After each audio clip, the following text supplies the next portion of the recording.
Dr. Gupta, and thank you to Anaajoree for providing this platform for sharing my journey in Tamul and out here in Assam. So basically, as Dr. Gupta told, I am from Jharkhand, Jamshedpur. I did my schooling there, then did my graduation in Delhi University in Sri Ram College of Commerce. Post that, worked in CII for a year, then went on to do my post graduation in IRMA, Institute of Rural Management, Anand. So that is where, as Dr. Gupta was sharing, I developed a knack for working in eastern part of India and then specifically Northeast India, and that is how I landed in Assam. Basically, my whole idea was I was never interested in a 9 to 5 job. Problem of unemployment or underemployment that the youth are facing, that can be overcome, and with that, with more positive engagement of the youth, not only the employment scenario will improve, but it will have an overall impact on the society in many other ways. So with that idea we formed Dhriti, and I started looking into the micro enterprise promotion activities of Dhriti, based out of Assam in Borpeta. And the first project that we were doing under that was the Arecanut leaf plate making. So basically, how I stumbled upon Arecanut leaf plates, it was already being done in South India at that time. My relatives had seen that product and shared it with me, and asked me that it seems this resource is also there a lot in Assam, and probably you can think of doing something with it. So it was a very attractive product. It was a sustainable product. It has a lot of utilities other than being green. So we saw that even if the market is not too big for it at that point of time, it will grow for sure. But because for the human race, there is no other option other than going towards more sustainable products, processes, and lifestyles. So with that perspective, our initial research showed that there is more than 67,000 hectares of arecanut plantation in Assam itself, and if we take the other northeastern states, it's more than 1 lakh hectares. So in terms of resources, there is lot, and we were confident that the market will grow over a period of time. So we needed to work on technologies which can bring these resource and this market together. So that is how we started off, trying to find out, and our whole model is not just promote a green product. Our whole model is how much through an activity, through an product, how much employment and livelihood we can generate locally amongst the youth and women.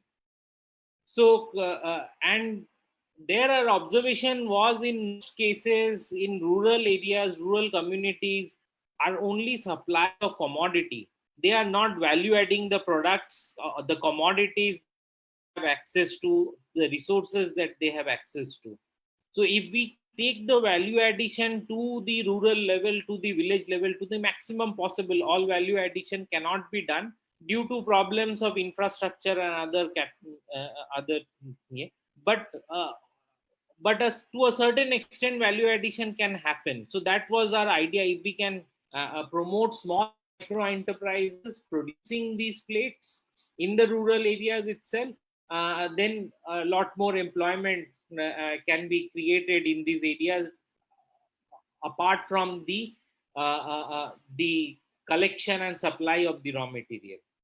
So with that perspective, we started this journey of producing arecanut leaf plates. It was started under Dhriti first, and after a couple of years of groundwork and the piloting, then we thought that if we need to expand it to a larger level, so that it reaches its true potential in terms of the market, in terms of the production, we need to have a commercial vehicle. So at that time, we formed in 2010, we formed this company called Tamul Plates. I left my executive responsibilities in Dhriti and started focusing on Tamul full time, so that it can be sustainable and can run to its own operation through the surpluses it generates to its own operations. So from 2010, we started off with around 9-10 lakhs of turnover. Over a 10-year period, we have taken it to a 2 crore level. And today, we are regularly supplying our products to market Australia, USA, UK, South America, and almost more than 30% of our revenue is from exports, and we plan to take it to more than 50% in the next couple of years. And today we are providing directly under Tamul. Around 50 youth and women are working directly under Tamul, and through our associate micro enterprises spread across mostly in Lower Assam area, Baksa, Chirang, Kamrup rural, border these districts. We are employing another 500 odd youth and women, and then another 4,000 to 5,000 who left his job in Bangalore, came back and started producing Arecanut leaf plates in his village. And he is very successful. In the last 3 years, he has doubled his production. He has bought more machines, expanded his capacity, and he's growing. Every year he's growing. So thing is that he was able to get that support. He was able to get that motivation. He knew that Tamul is there with him. We are working with 30 women entrepreneurs in rural Kamrup district. For the first time, probably women entrepreneurs are being looked at who would be operating their own hydraulic machines and making Arecanut leaf plates. We only associate them with handloom. We have not with them. Whenever we think of women entrepreneurs, we are only thinking of handloom, nothing more than that. Yes, we have a rich cultural heritage of handloom. It should be promoted, but women can do much more. So, capital you have, the better start you can get. The world works with a very basic philosophy: money attracts money. That's it. If you've got 10 rupees in your pocket, you can attract another 10, or maybe 20, or maybe 30, some multiple of it. And if you have 1,000, then you will attract a multiple of that. So that's a very basic philosophy. But it is absolutely not true that you need a large capital to start your own enterprise. If we look around, successful entrepreneurs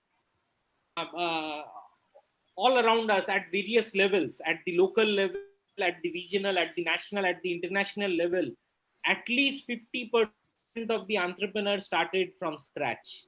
Yes, there are many second generation and third generation entrepreneurs, but there is always a huge churning of first generation entrepreneurs coming through, depending on the ecosystem we create. And if we look at there are many examples locally also. I would say one of the brands of Northeast is Repose, food processing. And we see it. And what was it 40-50 years back when the current generation's grandfather started it?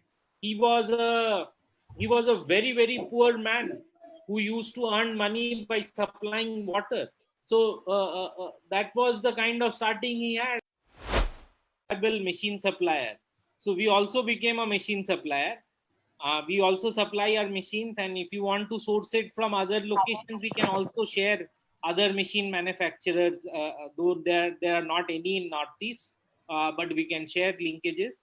And at the same time, those who buy machines from us, we provide 100% buyback guarantee for the plates they produce. And those who don't buy machine from us, we can also buy from them, but there are some technical issues in terms of shapes and all. We need to figure that out, that we can discuss one to one as a specific case. And my second part is regarding the marketing of these finished products. What support do we get for marketing these products? Because as an entrepreneur, I do not have much idea about the markets. I do not have much idea about the logistics. So what support can we get from in terms of marketing of these products? As I said, we provide 100% buyback guarantee for the plates, those who procure machines from us. Somebody cannot join formally, can give outside support. What kind of skills that does that person have? What kind of time does that person will be able to give? So you need to understand your core team. The journey, the battle is very difficult alone. If you have a small team supporting you, it is a lot of helpful. Then the third part is the capital. You need to understand, if you look at least in India, the first round of capital comes from friends and family. For us also, it came in that manner. We just floated the idea that we want to do something like this. Somebody, we don't want a grant. Some people can give very easy loans to us. We will give back the money. When we will give back, we don't know, but we will surely give back the money. If the venture fails, I will do a job and earn money and give it back to you, but I need some support. So that's the way the first round of capital comes mostly. And but today, a lot of, if you have the right kind of qualifications, if your idea is good, there is a lot of what you can say, the startup support, a lot of venture capital support, a lot of a small grant support. All these things are available in various formats, various schemes are there. uh, so you can also approach that. Even banks are ready to do loans, depending on the kind of proposal you're able to develop. If you have the skill and the qualifications to develop a good project report, then it will actually surely make it easier for you to raise capital from formal institutions.